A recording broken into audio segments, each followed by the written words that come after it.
우리가 7장 잘 아는 백부장 이야기가 오늘 본문입니다. 이 백부장 이야기에 여러 가지 의미가 있겠는데, 첫 번째는 이제 백부장 같은 사람도 이렇게 신실할 수 있고 또 구원의 대상이 될 수 있다는, 누가복음은 이방인을 염두로 썼기 때문에 당시 백부장 하면 상당히 무자비하고 포악한 그런 이미지를 갖고 있는데, 로마 군대 백부장이라면. 근데 이런 사람도 이렇게 정신을 똑바로 차리고 살면서 하나님을 믿기도 하고 또 이렇게 종을 사랑해서 예수님 앞에 나아가 간구할 수 있는 어떤 모델로서 너무 좋은 모델이죠. 당시로 볼 때, 복음서를 쓸 때 백부장 같은 사람도 예수를 믿었더라. 또 백부장 같은 사람도 이렇게 종을 사랑하는 따뜻한 마음의 사람이었다. 그래서 이제 복음서에 이 백부장 얘기가 나오는 것은 초대교회 그 전도적인 의미로 볼 때는 너무 이제 귀한 사람이죠.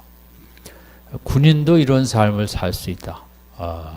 요즘 군인이 아니라 그 당시에 이제 로마 군인은 더 강하고 대단한 이제 거친 이미지를 갖고 있는데, 어쨌든 그런 이제 구원에는 자격 제한이 없고 누구든지 구원을 받을 수 있다는 게 이 백부장 사건의 첫 번째 의미라면, 두 번째 의미는 이제 믿음의 사람들이 하나님과 제3자 사이에 능력의 통로가 될 수 있다는 것입니다. 그러니까 주님의 능력이 있고 이제 죽어가는 종이 있는데, 중간에 백부장이 믿음으로 이렇게 다리를 연결해서 주님의 능력이 이 백부장의 종에게로 흘러가는 그런 능력의 통로가 되었다는 거죠. 그래서 이것은 우리 모든 믿음의 사람들에게 하나님이 원하시는 겁니다. 구원받고 제가 잘 살다 천국 오라는 것이 아니라 우리가 하나님의 사랑의 통로가 될 수 있고 능력의 통로가 될 수 있고, 하나님은 우리를 이 땅에 살면서 그런 귀한 이제 통로가 되기를 원하십니다. 아멘. 그래서 이 백부장의 간절한 기도로 말미암아 능력이 예수님으로부터 이제 그 종에게로 흘러갔다는 거죠. 얼마나 귀한 모습이에요. 우리도 이제 내 자녀들에게도 마찬가지고, 내 자녀들에게 주님의 능력과 지혜와 은총이 넘쳐야 될 텐데, 그것은 부모된 내가, 엄마된 아빠된 내가 기도를 할 때 능력의 통로가 되는 거죠.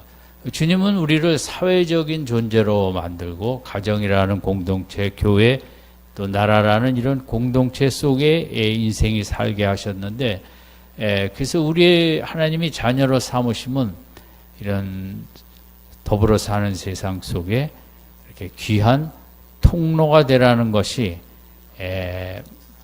하나님의 우리를 향한 귀하신 뜻이죠. 아무쪼록 날이 갈수록 통로의 소명을 많이 감당할 수 있길 바랍니다. 그래서 이 기도 중에 우리에게 이제 중보기도가 그렇게 귀한 것은 나라를 위해서든 교회를 위해서든 또 구역원 가정을 위해서든 우리 교회학교 학생들을 위해서든 우리의 기도는 절대 그냥 땅에 떨어지는 법이 없이 우리가 기도한 만큼 귀한 통로의 역할을 하게 될 줄로 믿습니다. 그래서 내 자녀가 똑똑한 것에 거기에 머무르지 마시고, 내가 기도 많이 한 만큼 하늘로부터 지혜와 능력과 사랑과 이런 것이 많이 들어간 부모로서 그런 통로가 된다면 얼마나 귀하겠습니까?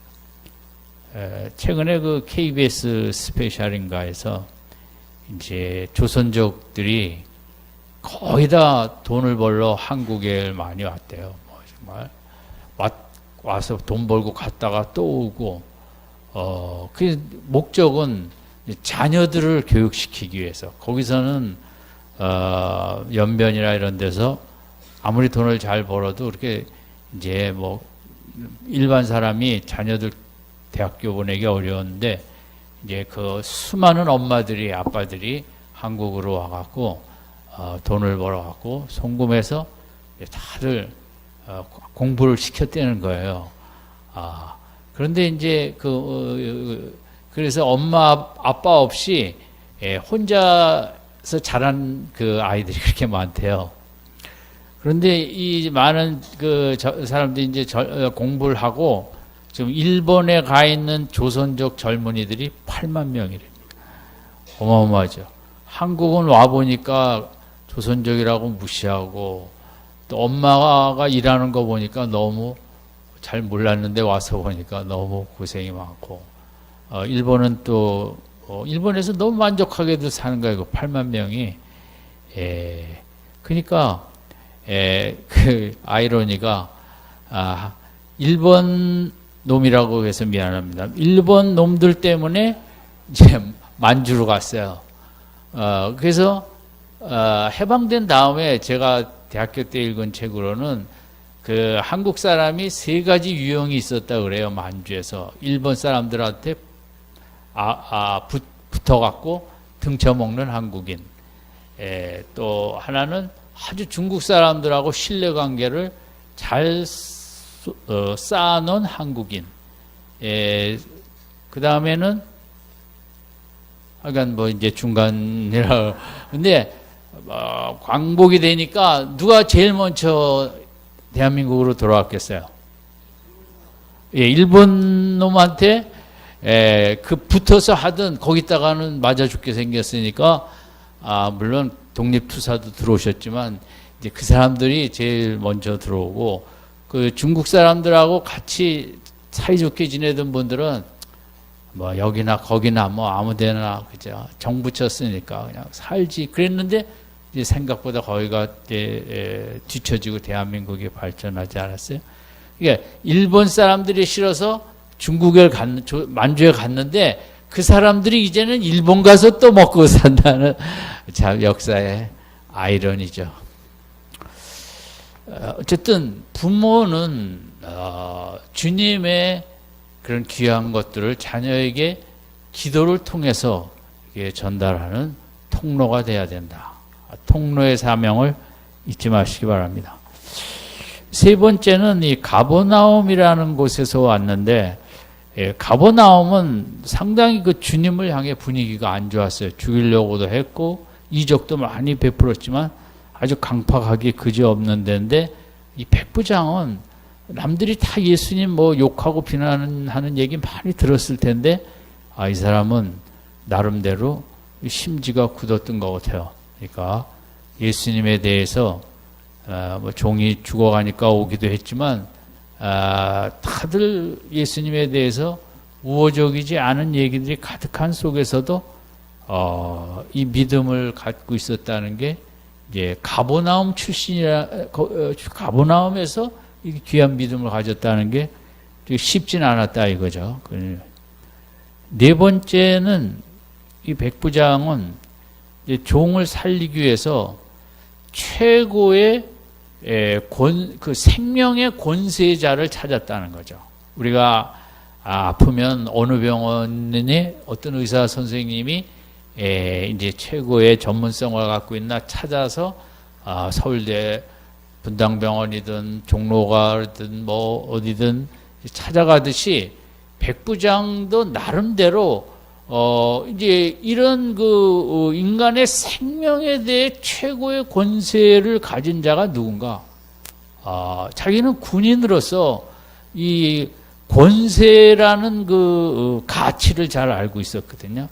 그러니까 군대는 말 한마디 하면 밑에 사람들이 다 순종을 하잖아요. 그러니까 이 사람도 그런 것처럼 이런 인간의 생명에 대한 그 권세를 가지고 있는 사람이 말 한마디면 고칠 수 있다라는 그 믿음을 자기 직업을 통해서 이렇게 정리를 한 거예요. 이제 그 성지순례 간 분들은 또 영화에서나 이제 마사다라는 데를 가보기 때문에 그 마사다가 이제 이렇게 갑동 이렇게 삐쭉 올라간 그런 난공불락의 요새인데, 유대 이제 로마가 정복 AD 70에 정복해 들어올 때 거기 마지막 피했던 사람들이 이제 다 자결을 해서 죽죠. 근데 로마에서 최고 정예 부대인 10분단이 왔다 그래요. 그러니까 로마의 수많은 군단 중에 가장 우리나라의 뭐 특전사랄까, 뭐 귀신 잡는 해병대를 넘어서는 뭐 최고의 뭐 악랄하기도 하고 뭐 훈련도 뭐 어마어마하고 뭐 그런 10군단이 왔는데 워낙 난공불락이니까 이제 쉽지가 않았어요. 그래서 한 게 그 마사다 옆에 흙으로 산을 만든 거예요. 동산을. 3년인가. 정말 군대에서는 하라 그러면 그걸 그 뜨거운 그 광야 쪽에 산을 만들고 그리고 높여갖고 이쪽하고 높이가 비슷해지면서 이제 그런 뭐 돌 쏘는 거 있잖아요. 그러면서 이제 함락을 하게 되는데, 군대라는 것은 뭐 정말 말 한마디면 계급의 끝이잖아요. 근데 그런 식으로 이 백부장은 이런 들어보니 예수님은 질병 앞에 말씀 한마디로 고치더라. 그리고 예수님의 권세가 얼마나 위대한 것을 절감했다는 거죠. 예수님의 크기라는 것은 뭐 질병과 그 7장 우리 그 다음 본문이 죽은 자도 살리는 얘기고 또 야이로 회당장의 딸도 살렸잖아요. 그러니까 이 사람 백부장이 생각한 예수님의 크신 권세, 예수님의 크심은 형용할 길이 없는 거예요. 자기로서는 시자보다도 그런 보다 더 높으신 이제 이런 예수님의 크심에 대해서 아주 이제 마음속에 잘 인식이 되었다는 거죠. 이것이 백부장에게서 우리가 배울 점이에요. 교회 다니는 우리들이 제일 회복해야 될 것은 예수님이 얼마나 크신 분인가 합니다. 교회 다니는 우리들이 참 예수님을 대충 크기로 알고 있거든요. 예수님을 크게 알아야 진정한 예배자가 되는 거죠. 성가대도 목소리 갖고는 안 되죠. 정말 예수님의 크신 분이라는 그 믿음 속에 성령이 역사하면서 찬양이 되어질 때 그 예배 속에 강렬한 역사가 있겠죠. 그러니까 백부장의 이 예수님의 크심은 여기 처음에는 사람을 보냈잖아요. 근데 이제 그 크신 분을 집에 오라 그랬다가 다시 사람을 보내서 우리 집에 오실 필요도 없다. 그 당시 이 유대 땅에 백부장 정도면 주둔군으로서 뭐 얼마든지 오라고 할 수 있죠. 오만한 위치가 되지만 이렇게 그러니까 우리가 신앙생활이라는 것은 날이 갈수록 주님이 더 크심을 깨달아가고 더 인식해가고 더 체험해가는 거죠. 그러니까 교회의 가장 문제는 그 교회가 갖고 있는 하나님의 크기에 대한 인식이에요. 그 교회가 하나님을 작게 여기면 예배도 무너져 있고 아무것도 안 되는 거죠. 교사 선생님의 믿음 속에 하나님의 크심이 제대로 되어 있지 않으면 그냥 애들하고 놀다 가는 거죠. 내 마음 속에 하나님이 얼마나 크신가. 우리의 기도 생활은 교회에서 아무리 기도하자 해서 되는 게 아니라 내가 정말 하나님이 크신 분이고 이 온 우주에 이렇게 질서 있게 붙드시고 운행하시는 이 하나님의 크심을 안다면 여러분 기도를 막 하면 죽인다 그래도 기도하게 되는 거죠. 제 믿음의 목표도 마찬가지고 날이 갈수록 그래서 마리아가 누가복음 10장 38절에는 예수님의 발밑에 있었는데 지난번 요한복음 11장에서는 예수님의 발밑에 어떻게 했어요? 다 잊어버리셨군요.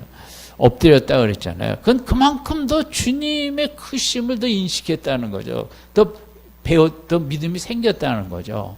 주님이 더 크신 분일 때 예배 시간에 늦을 수 있을까 없을까요? 예? 없죠. 주님이 크신 분이라고 할 때 성가대 연습 시간에 늦을 수가 있을까요 없을까요? 성가대를 못 가면 못 갔지 늦지는 못한. 우리의 모든 것은 예배에 대한 태도. 예배 시간에 먼저 와서 떠들 수 있을까 없을까요? 주님의 크심을. 우리 교회는 좀 떠드는 분들이 있네. 가끔들. 일찍 오면 무조건 기도하는 거지. 반가운 건 이해가 되지만 반가운 건 반가운 거고 하나님은 하나님이시죠. 옛날에 프린스턴 신학교에 외국어를 50개 국어를 하는 구약 학자가 있었대. 얼마나 똑똑하고 얼마나 정말 훌륭했겠어요. 근데 이분이 졸업식에 그런 얘기를 했대. 나는 졸업할 때 보면 신학생들이 앞으로 목회하면서 얼마나 고생할지 다 안다는 거죠. 어떻게 아세요? 설교를 들어보면 신학생들 설교를 들어보면 그 설교 속에 하나님이 크심을 깨달은 신학생이 있고 하나님이 그걸 깨닫지 못한 신학생이 있더라. 근데 하나님의 크심이 제대로 깨달아지지 못한 신학생은 나가봐야 고생만 직사도록 하고 아무것도 안 된다는 거예요. 정말 하나님의 크심에 대한 믿음의 확신이 있는 신학생들이야 말로 나가서 목회를 큰 고생 안 하고 한다는 거예요. 우리 인생이 마찬가지예요. 여러분의 3년, 5년, 10년 앞을 우리는 다 점치는 게 아니라 확연히 알 수가 있습니다. 믿음의 사람들은. 여러분이 몇 년 후의 모습이 지금보다 더 좋아질지, 더 나빠질지 어디에 달려 있을까요? 여러분의 믿음이 하나님의 얼마나 크심에 대해서 더 깨달아 알아가다 보면 여러분의 미래는 상당히 밝을 줄로 믿습니다. 근데 뭐 성경도 안 읽고 뭣도 안 하고 이렇게 그냥 하나님이 날이 갈수록 쪼그라들고 그러면 여러분 5년 후에 아마 상당히 고생하고 계실 줄로 믿습니다. 하나님의 크심에 따라 하루에 누리는 평강의 양이 다르다는 거죠. 아멘. 하나님의 크심에 대한 믿음 따라 하루에 느끼는 기쁨이 다른 거죠. 웃음이 다른 거죠. 미소가 다른 거죠. 많이 미소를 지을 수 있는 것은 사람 앞이든 나 혼자 있을 때든 하나님이 크신 분임을 우리가 마음에 딱 바로 정리되어 있는 분은 그냥 얼굴이 환해지는 거죠. 미소. 그게 안 되면 하루 종일 얼굴이 피질 않아요. 그런데 뭐 비싼 화장품 찍어 발라봐요. 뭐 하겠어요. 피부병만. 여러분, 백부장의 네 번째 훌륭한 건 최고 권세자를 찾는 거예요. 여러분, 왜 예수님을 찾았고 예수님을 만났습니까? 그리고 그 예수님의 축복을 바로 누리고 있으십니까? 계속 찾고 사모하고 그 크신 분 앞에 내가 이런 것 저건 모든 것 늘 내려놓고 간구하고 그게 이제 백부장의 훌륭한 점입니다. 다섯 번째는 백부장을 향한 주님의 반응이 9절 한번 같이 읽읍시다. 시작.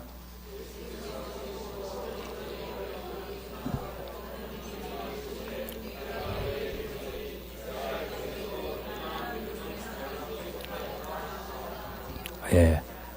복음서에서 최고의 찬사를 받은 사람이에요. 이 사람이 예수님의 뭐 때문에? 믿음 때문에. 그죠? 이런 믿음을. 그러니까 이 누가는 이제 이방인을 향해서 썼기 때문에 의도적으로 이방인도 이런 귀한 믿음을 가질 수 있다는 이제 그런 마음도 볼 수 있고, 또 뭐 예수님이 9절에 보면 기히 여겨 있죠. 이 단어가 마가복음에서는 예수님의 고향 사람들이 하도 믿지 않으려고 그러니까 예수님이 기히 여겨 거기 써 있어요. 그러니까 믿음 없음도 주님은 놀라시고 믿음이 좋은 것도 놀라시고, 여러분은 어느 쪽이십니까? 전자입니까? 후자입니까? 잘 모르겠죠. 전 빨리 지나가. 근데 어쨌든 예수님이 참 만나보고 싶은 사람이 있다는 거죠. 9절이라서. 오늘도 마찬가지죠. 이 땅을 보면서 뭐 구약에 두루 감찰하사 이제 그런 표현이 있는 것처럼 예수님은 정말 믿음이 있는 사람을, 믿음의 사람을 만나보고 싶으세요. 나는 왜 주님이 안 만나주시나? 믿음 좀 더 가지세요.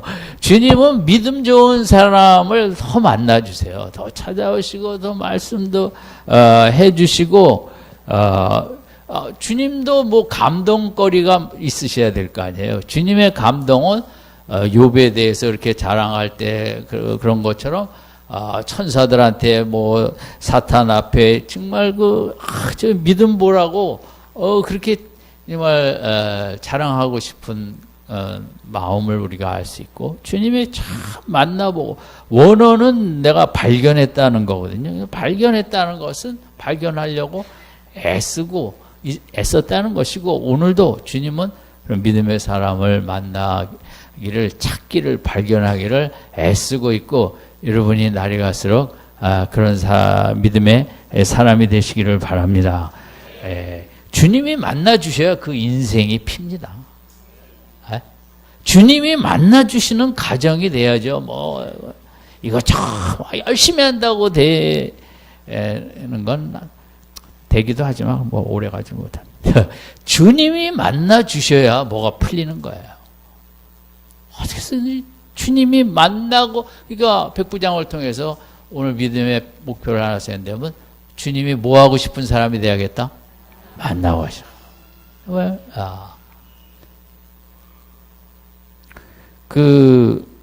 이제 아브라함의 경우도, 아브라함이 소돔과 고모라, 그렇게 이제 부탁을 다 들어주잖아요. 몇 명에도 그래. 몇 명에도 그래. 몇 명에도 그래. 이러면 그 정도 주님이 다 들어줄 정도면 그 이전에 아브라함의 기도 생활이 많았다는 걸까요? 없었다는 걸까요? 많았다는 거죠. 이렇게 그런 믿음으로 하나님 앞에 귀한 모습을 했기에 이렇게 얘기해도 그래, 저렇게 얘기해도 그래. 예? 그게 얼마나 위대한 축복이에요. 그만큼 친해졌다는 거죠. 그만큼 교제를 많이 하고 간구 많이 했다는. 어쨌든 여러분 만나고 싶은 사람 있죠? 예, 옛날 TV에 보면 뭐 초등학교 때 뭐 옆에 장 뭐 20년 전, 30년 전 뭐 만나고 싶은 사람들 이제 만나는 프로그램이 있듯이 주님이 이제 그 사람 이름 적을 때 내 이름이 적히는 축복이 있길 바랍니다.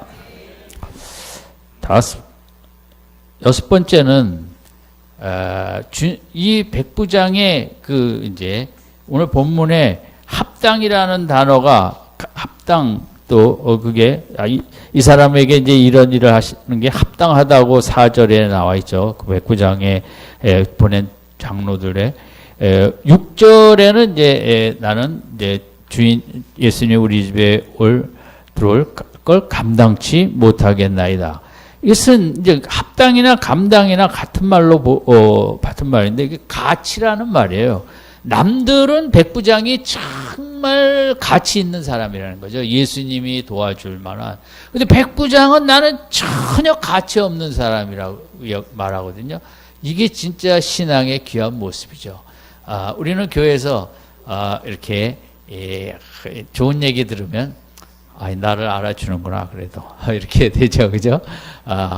남들이 그럴지라도 우리 내 마음 속에는 나 얼마나 정말 속에 죄가 많은지 모르니까 저렇게 얘기하는 거지.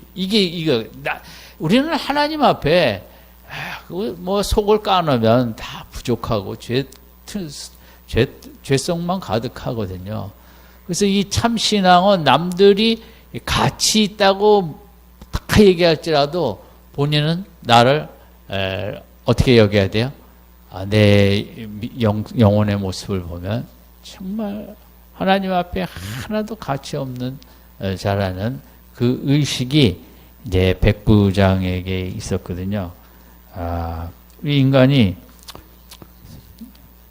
뭐 우쭐한 재미에 살기도 하고 또 본능이 교만이니까 설교 은혜 받았습니다. 그러면 제가 뭘려 그러겠어요? 그럼 그렇지. 이렇게 목사들이 생각을 하겠어요, 안 하겠어요? 할 수 있죠, 그죠? 그러면 안 되고, 이제 백부장으로 보면, 나는 가치가 없다. 뭐 일부러 나 가치 없다고 떠들고 다닐 필요는 없어요. 이것은 하나님과 나와의 관계의 문제니까 늘 마음속에 나같이 무가치한 자를 왜 구원해 주시고 오늘 여기까지 인도하셨습니까? 아멘. 하나님 앞에서는 항상 하나님이 구원하실 만한 가치가 하나도 없는데 구원하시더니 버리지 아니하시고 오늘까지. 저도 나이가 들다 보니 제일 신비한 게 저 같으면 버렸을 텐데 안 버리시고 아니야 그래도 할 수 있는 게 아무것도 없어져 가도 그래도 하나님은 관계를 늘 귀히 여기서 사랑해 주시고 정말 우리가 신앙생활 하면 할수록 깨닫는 것은 나의 무가치거든요. 그런데 이제 하나님은 무가치를 버리지 아니하시고 그러니까 기독교는 세상 최고의 가치와 최저의 가치가 만나는 거죠. 최고 가치와 최저의 가치가 만나서 그 은혜와 긍휼로 축복을 받는 게 기독교라고 할 수 있겠죠. 마지막으로 이제 참된 겸손은 뭔가? 참된 겸손은 이제 나는 할 수 없다가 아니라 백부장처럼 내가 할 수 있는 건 하나도 없지만 주님은 할 수 있다. 그게 참된 겸손이에요. 내가 못하는데요. 그건 겸손 아니에요. 나는 정말 못하지만 하나님과 함께 할 수 있습니다. 그게 겸손입니다. 아멘. 한번 따라합시다. 나는 절대 할 수 없지만 하나님과 함께 할 수 있습니다.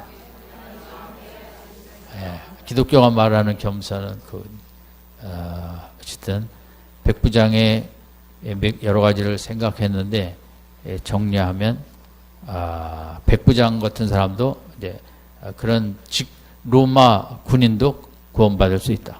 또 백부장은 두 번째 능력의 통로가 되었다.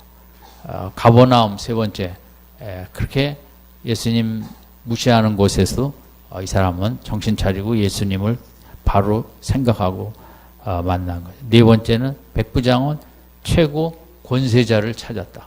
오늘 우리도 정말 이 온 우주의 최고 권세자가 누군가 열심히 찾고 있는가. 다섯 번째는 주님은 정말 믿음의 사람을 만나기를 원하신다. 여섯 번째는 백부장의 최고 낮은 자세. 남들이 다 가치 있는 사람이라는데 본인은 가치 없다고 여기는 이런 정말 성경적인 겸손의 모습. 우리 백부장의 그런 귀한 모습이 우리들의 믿음이 되는 이 밤이 되길 바랍니다. 또 기도할 때 우리 백부장의 믿음이 나의 믿음이 되도록 같이 기도하겠습니다. 우리 기도하겠습니다.